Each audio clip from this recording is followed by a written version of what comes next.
मेरे प्यारे देशवासियों, नमस्कार। आज जब मैं आपसे मन की बात कर रहा हूं, तो मन में गहरी पीड़ा है। 22 अप्रैल को पहलगाम में हुई आतंकी वारदात ने देश के हर नागरिक को दुख पहुंचाया है।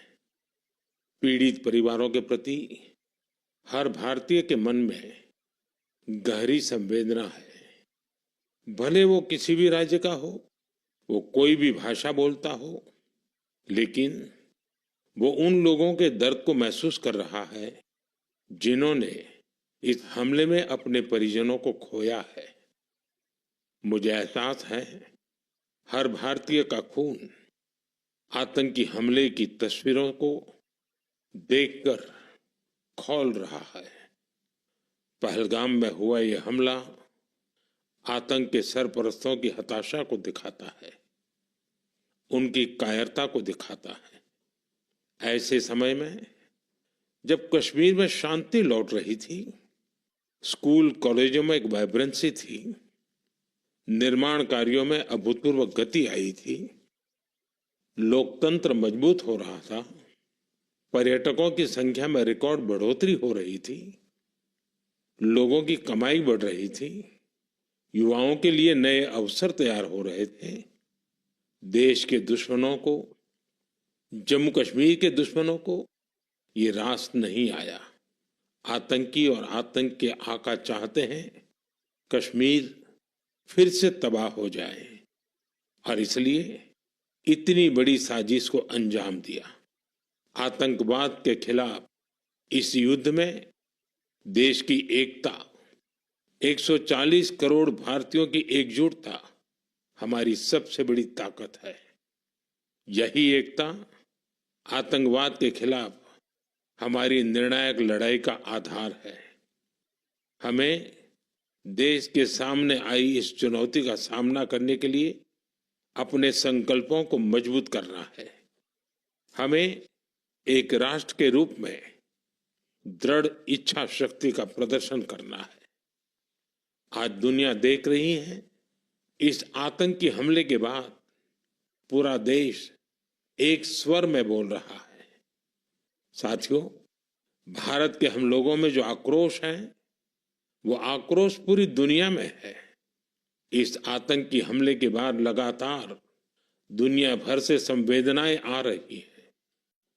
मुझे भी ग्लोबल लीडर्स ने फोन किए हैं, पत्र लिखे हैं, संदेश भेजे हैं।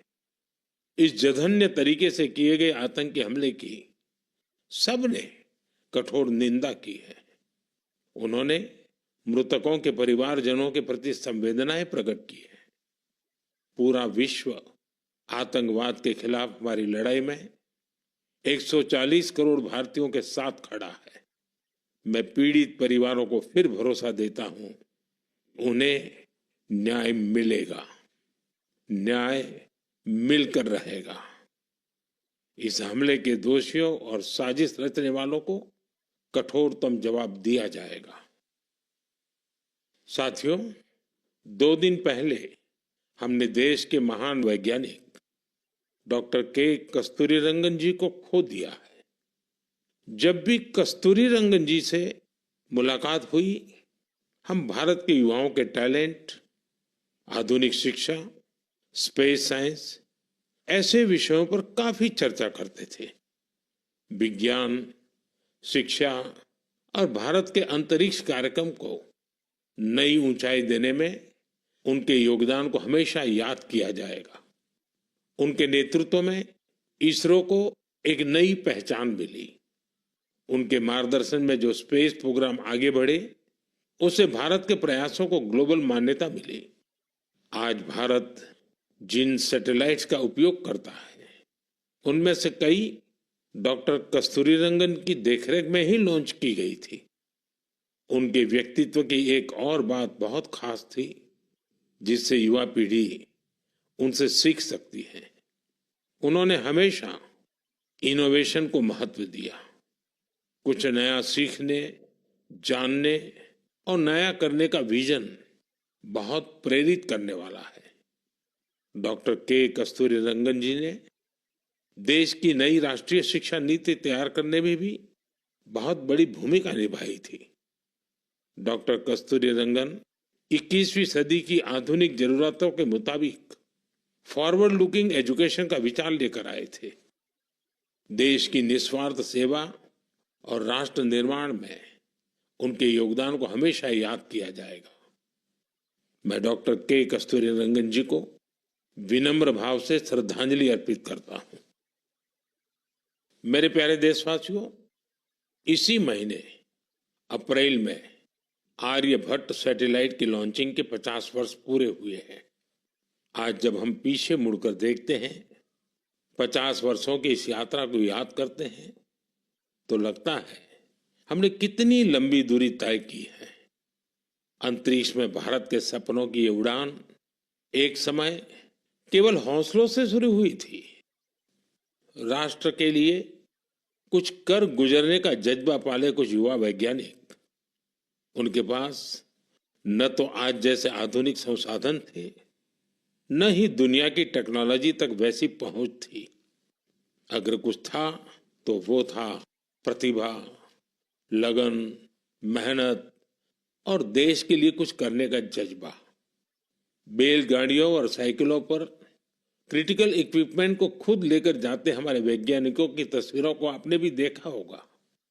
उसी लगन और राष्ट्र सेवा की भावना का नतीजा है कि आज इतना कुछ बदल गया है। आज भारत एक ग्लोबल स्पेस पावर बन चुका है। हमने एक साथ 104 सैटेलाइट का लॉन्च करके रिकॉर्ड बनाया है। हम चंद्रमा के साउथ पोल पर पहुंचने वाले पहले देश बने हैं। भारत ने मार्स ऑर्बिटर मिशन लॉन्च किया है और हम आदित्य L1 मिशन के जरिए सूरज के काफी करीब तक पहुंचे हैं।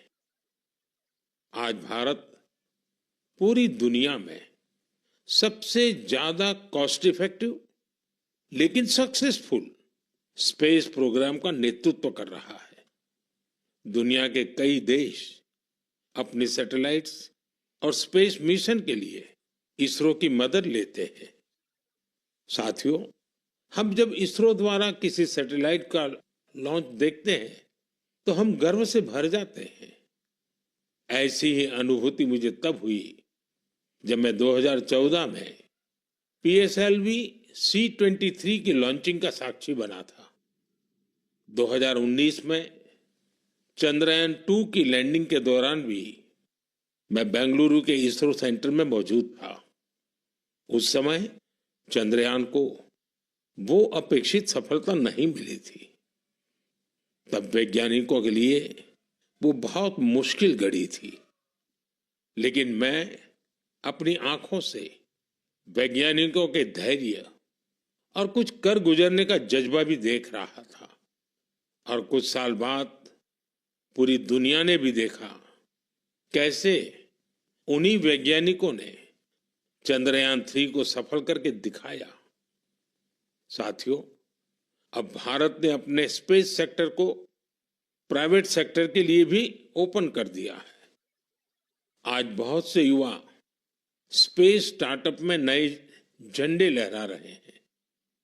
10 साल पहले इस क्षेत्र में सिर्फ एक कंपनी थी, लेकिन आज देश में 325 से ज्यादा स्पेस स्टार्टअप काम कर रहे हैं। आने वाला समय स्पेस में बहुत सारी नई संभावनाएं लेकर आ रहा है। भारत नई ऊंचाइयों को छूने वाला है। देश गगनयान, स्पेडेक्स और चंद्रयान 4 जैसे कई अहम मिशन की तैयारियों में जुटा है। हम वीनस ऑर्बिटर मिशन और मार्स लैंडर मिशन पर भी काम कर रहे हैं। हमारे स्पेस साइंटिस्ट अपने इनोवेशन से देशवासियों को नए गर्व से भरने वाले हैं। साथियों, पिछले महीने म्यांमार में आए भूकंप की खौफनाक तस्वीरें आपने जरूर देखी होगी। भूकंप से वहां बहुत बड़ी तबाही आई। मलबे में फंसे लोगों के लिए एक एक सांस, एक एक पल कीमती था। इसलिए भारत ने म्यांमार के हमारे भाई बहनों के लिए तुरंत ऑपरेशन ब्रह्मा शुरू किया। एयरफोर्स के एयरक्राफ्ट से लेकर नेवी के शिप्स तक म्यांमार की मदद के लिए रवाना हो गए। वहां भारतीय टीम ने एक फील्ड हॉस्पिटल तैयार किया। इंजीनियरों की एक टीम ने अहम इमारतों और इंफ्रास्ट्रक्चर्स को हुए नुकसान का आकलन करने में मदद की। भारतीय टीम ने वहां कंबल, टेंट, स्लीपिंग बैग, दवाइयां, खाने पीने के सामान के साथ ही और भी बहुत सारी चीजों की सप्लाई की। इस दौरान भारतीय टीम को वहां के लोगों से बहुत सारी तारीफ भी मिली। साथियों, इस संकट में साहस, धैर्य और सूझबूझ के कई दिल छू जाने वाले उदाहरण सामने आए।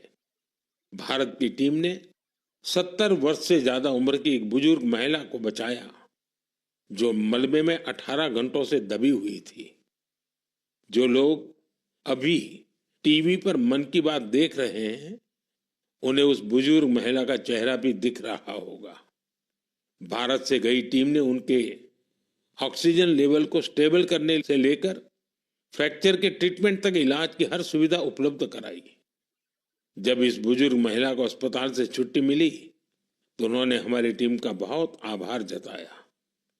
वो बोली कि भारतीय बचाव दल की वजह से उन्हें नया जीवन मिला है। बहुत से लोगों ने हमारी टीम को बताया कि उनकी वजह से वो अपने दोस्तों और रिश्तेदारों को ढूंढ पाए। साथियों, भूकंप के बाद म्यांमार में मांडले की एक मॉनेस्ट्री में भी कई लोगों के फंसे होने की आशंका थी। हमारे साथियों ने यहां भी राहत और बचाव अभियान चलाया। इसकी वजह से उन्हें बौद्ध भिक्षुओं का ढेर सारा आशीर्वाद मिला। हमें ऑपरेशन ब्रह्मा में हिस्सा लेने वाले सभी लोगों पर बहुत गर्व है। हमारी परंपरा है, हमारे संस्कार है, वसुधैव कुटुंबकम की भावना। पूरी दुनिया एक परिवार है। संकट के समय विश्व मित्र के रूप में भारत की तत्परता और मानवता के लिए भारत की प्रतिबद्धता हमारी पहचान बन रही है। साथियों, मुझे अफ्रीका के इथियोपिया में प्रवासी भारतीयों के एक अभिनव प्रयास का पता चला है। इथियोपिया में रहने वाले भारतीयों ने ऐसे बच्चों को इलाज के लिए भारत भेजने की पहल की है जो जन्म से ही हृदय की बीमारी से पीड़ित हैं। ऐसे बहुत से बच्चों की भारतीय परिवारों द्वारा आर्थिक मदद भी की जा रही है। अगर किसी बच्चे का परिवार पैसे की वजह से भारत आने में असमर्थ है तो इसका भी इंतजाम हमारे भारतीय भाई बहन कर रहे हैं। कोशिश ये है कि गंभीर बीमारी से जूझ रहे इथियोपिया के हर जरूरतमंद बच्चे को बेहतर इलाज मिले। प्रवासी भारतीयों के इस नेक कार्य को इथियोपिया में भरपूर सराहना मिल रही है।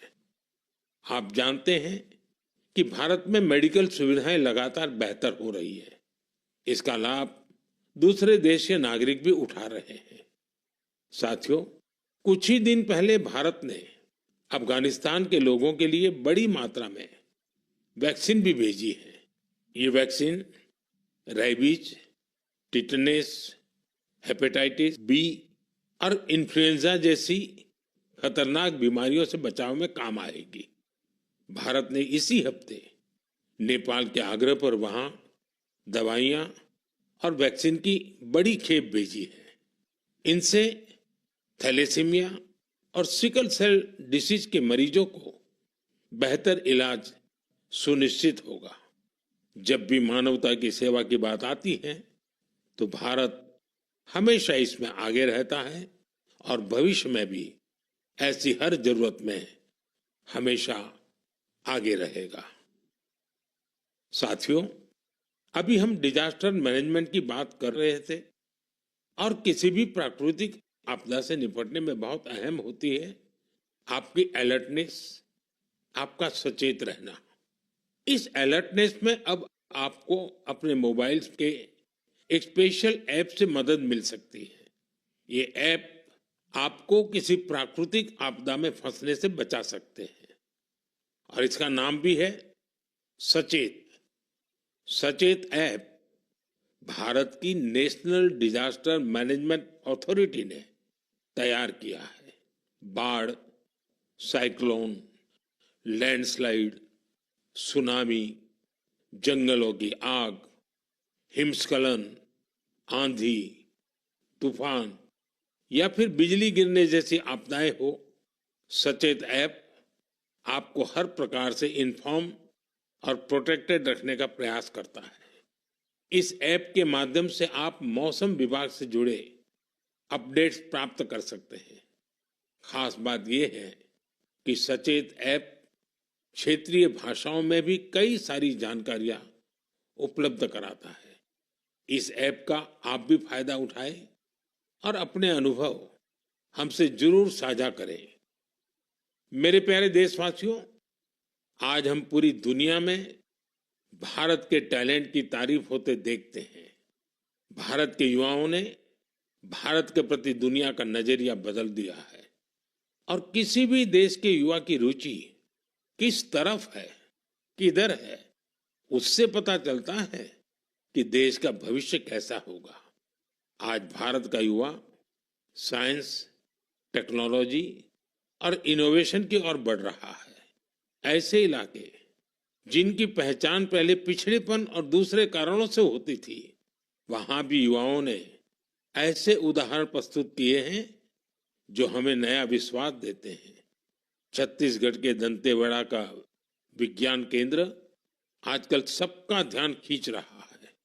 कुछ समय पहले तक दंतेवाड़ा का नाम केवल हिंसा और अशांति के लिए जाना जाता था, लेकिन अब वहां एक साइंस सेंटर बच्चों और उनके माता पिता के लिए उम्मीद की नई किरण बन गया है।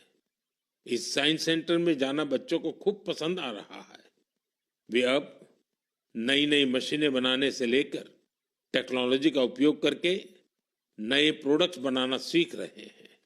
उन्हें 3D प्रिंटर्स और रोबोटिक कारों के साथ ही दूसरी इनोवेटिव चीजों के बारे में जानने का मौका मिला है। अभी कुछ समय पहले मैंने गुजरात साइंस सिटी में भी साइंस गैलरीज का उद्घाटन किया था।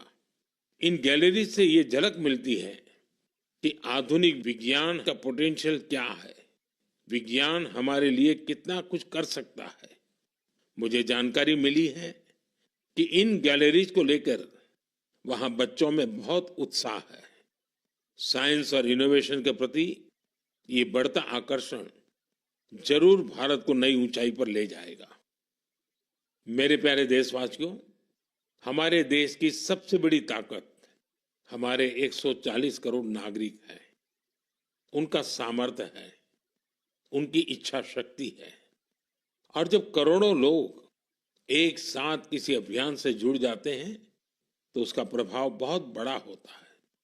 इसका एक उदाहरण है एक पेड़ मां के नाम। ये अभियान उस मां के नाम है जिसने हमें जन्म दिया, और ये उस धरती मां के लिए भी है जो हमें अपनी गोद में धारण किए रहती है। साथियों, 5 जून को विश्व पर्यावरण दिवस पर इस अभियान के 1 साल पूरे हो रहे हैं। इस 1 साल में इस अभियान के तहत देश भर में मां के नाम पर 140 करोड़ से ज्यादा पेड़ लगाए गए हैं। भारत की इस पहल को देखते हुए देश के बाहर भी लोगों ने अपनी मां के नाम पर पेड़ लगाए हैं। आप भी इस अभियान का हिस्सा बने ताकि 1 साल पूरा होने पर अपनी भागीदारी पर आप गर्व कर सकें। साथियों, पेड़ों से शीतलता मिलती है, पेड़ों की छांव में गर्मी से राहत मिलती है, ये हम सब जानते हैं। लेकिन बीते दिनों मैंने इसी से जुड़ी एक और ऐसी खबर देखी जिसने मेरा ध्यान खींचा। गुजरात के अहमदाबाद शहर में पिछले कुछ वर्षों में 70 लाख से ज्यादा पेड़ लगाए गए हैं। इन पेड़ों ने अहमदाबाद में ग्रीन एरिया काफी बढ़ा दिया है।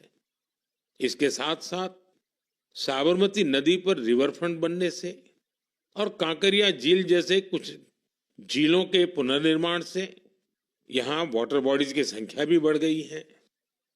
अब न्यूज रिपोर्ट्स कहती हैं कि बीते कुछ वर्षों में अहमदाबाद ग्लोबल वार्मिंग से लड़ाई लड़ने वाला प्रमुख शहरों में से एक हो गया है। इस बदलाव को, वातावरण में आई शीतलता को वहां के लोग भी महसूस कर रहे हैं। अहमदाबाद में लगे पेड़ वहां नई खुशहाली लाने की वजह बन रहे हैं। मेरा आप सबसे फिर आग्रह है कि धरती की सेहत ठीक रखने के लिए, क्लाइमेट चेंज की चुनौतियों से निपटने के लिए और अपने बच्चों का भविष्य सुरक्षित करने के लिए पेड़ जरूर लगाएं। एक पेड़ मां के नाम। साथियों, एक बड़ी पुरानी कहावत है, जहां चाह वहां राह। जब हम कुछ नया करने की ठान लेते हैं तो मंजिल भी जरूर मिलती है। आपने पहाड़ों में उगने वाले सेब तो खूब खाए होंगे, लेकिन अगर मैं पूछूं कि क्या आपने कर्नाटका के सेब का स्वाद चाखा है, तो आप हैरान हो जाएंगे। आमतौर पर हम समझते हैं कि सेब की पैदावार पहाड़ों में ही होती है, लेकिन कर्नाटका के बागलकोट में रहने वाले श्री शैल तेली जी ने मैदानों में सेब उगा दिया है। उनके कुलाली गांव में 35 डिग्री से ज्यादा तापमान में भी सेब के पेड़ फल देने लगे। दरअसल श्रीशैल तेली को खेती का शौक था, तो उन्होंने सेब की खेती को भी आजमाने की कोशिश की और उन्हें इसमें सफलता भी मिल गई। आज उनके लगाए सेब के पेड़ों पर काफी मात्रा में सेब उगते हैं, जिसे बेचने से उन्हें अच्छी कमाई भी हो रही है। साथियों, अब जब सेबों की चर्चा हो रही है तो आपने किन्नौरी सेब का नाम जरूर सुना होगा। सेब के लिए मशहूर किन्नौर में केसर का उत्पादन होने लगा है। आमतौर पर हिमाचल में केसर की खेती कम ही होती थी, लेकिन अब किन्नौर की खूबसूरत सांगला घाटी में भी केसर की खेती होने लगी। ऐसा ही एक उदाहरण केरला के वायनाड का है। यहां भी केसर उगाने में सफलता मिली है और वायनाड में ये केसर किसी खेत या मिट्टी में नहीं, बल्कि एरोपोनिक्स टेक्निक से उगाए जा रहे हैं। कुछ ऐसा ही हैरत भरा काम लीची की पैदावार के साथ हुआ है। हम तो सुनते आ रहे थे कि लीची बिहार, पश्चिम बंगाल या झारखंड में उगती है, लेकिन अब लीची का उत्पादन दक्षिण भारत और राजस्थान में भी हो रहा है। तमिलनाडु के थिरुविरा अरासु कॉफी की खेती करते थे। कोडाईकनाल में उन्होंने लीची के पेड़ लगाए और उनकी 7 साल की मेहनत के बाद अब उन पेड़ों पर फल आने लगे। लीची उगाने में मिली सफलता ने आसपास के दूसरे किसानों को भी प्रेरित किया है। राजस्थान में जितेंद्र सिंह राणावत को लीची उगाने में सफलता मिली है। ये सभी उदाहरण बहुत प्रेरित करने वाले हैं।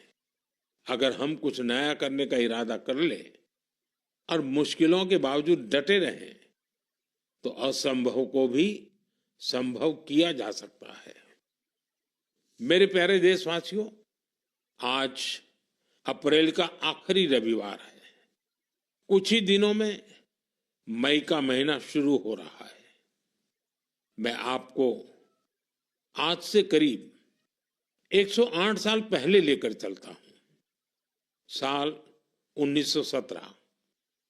अप्रैल और मई के यही 2 महीने देश में आजादी की एक अनोखी लड़ाई लड़ी जा रही थी। अंग्रेजों के अत्याचार उफान पर थे। गरीबों, वंचितों और किसानों का शोषण अमानवीय स्तर को भी पार कर चुका था। बिहार की उपजाऊ धरती पर ये अंग्रेज किसानों को नील की खेती के लिए मजबूर कर रहे थे। नील की खेती से किसानों के खेत बंजर हो रहे थे, लेकिन अंग्रेजी हुकूमत को इससे कोई मतलब नहीं था। ऐसे हालात में 1917 में गांधी जी बिहार के चंपारण पहुंचे हैं। किसानों ने गांधी जी को बताया, हमारी जमीन मर रही है, खाने के लिए अनाज नहीं मिल रहा है। लाखों किसानों की उस पीड़ा से गांधी जी के मन में एक संकल्प उठा। वहीं से चंपारण का ऐतिहासिक सत्याग्रह शुरू हुआ। चंपारण सत्याग्रह ये बापू द्वारा भारत में पहला बड़ा प्रयोग था। बापू के सत्याग्रह से पूरी अंग्रेज हुकूमत हिल गई। अंग्रेजों को नील की खेती के लिए किसानों को मजबूर करने वाले कानून को स्थगित करना पड़ा। एक ऐसी जीत थी जिसने आजादी की लड़ाई में नया विश्वास फूंका। आप सब जानते होंगे, इस सत्याग्रह में बड़ा योगदान बिहार के एक और सपूत का भी था, जो आजादी के बाद देश के पहले राष्ट्रपति बने। वो महान विभूति थे डॉक्टर राजेंद्र प्रसाद। उन्होंने चंपारण सत्याग्रह पर एक किताब भी लिखी, सत्याग्रह इन चंपारण। ये किताब हर युवा को पढ़नी चाहिए। भाइयों बहनों, अप्रैल में ही स्वतंत्रता संग्राम की लड़ाई के कई और अमिट अध्याय जुड़े हुए हैं। अप्रैल की 6 तारीख को ही गांधी जी की दांडी यात्रा संपन्न हुई थी। 12 मार्च से शुरू होकर 24 दिनों तक चली इस यात्रा ने अंग्रेजों को झकझोर कर रख दिया था। अप्रैल में ही जलियांवाला बाग नरसंहार हुआ था। पंजाब की धरती पर इस रक्त रंजित इतिहास के निशान आज भी मौजूद है। साथियों, कुछ ही दिनों में 10 मई को प्रथम स्वतंत्रता संग्राम की वर्षगांठ भी आने वाली है। आजादी की उस पहली लड़ाई में जो चिंगारी उठी थी, वो आगे चलकर लाखों सेनानियों के लिए मशाल बन गई। अभी 26 अप्रैल को हमने 1857 की क्रांति के महान नायक बाबू वीर कुंवर सिंह जी की पुण्यतिथि भी मनाई है। बिहार के इन महान सेनानी से पूरे देश को प्रेरणा मिलती है। हमें ऐसे ही लाखों स्वतंत्रता सेनानियों की अमर प्रेरणाओं को जीवित रखना है। हमें उनसे जो ऊर्जा मिलती है, वो अमृतकाल के हमारे संकल्पों को नई मजबूती देती है। साथियों, मन की बात की इस लंबी यात्रा में आपने इस कार्यक्रम के साथ एक आत्मीय रिश्ता बना लिया है।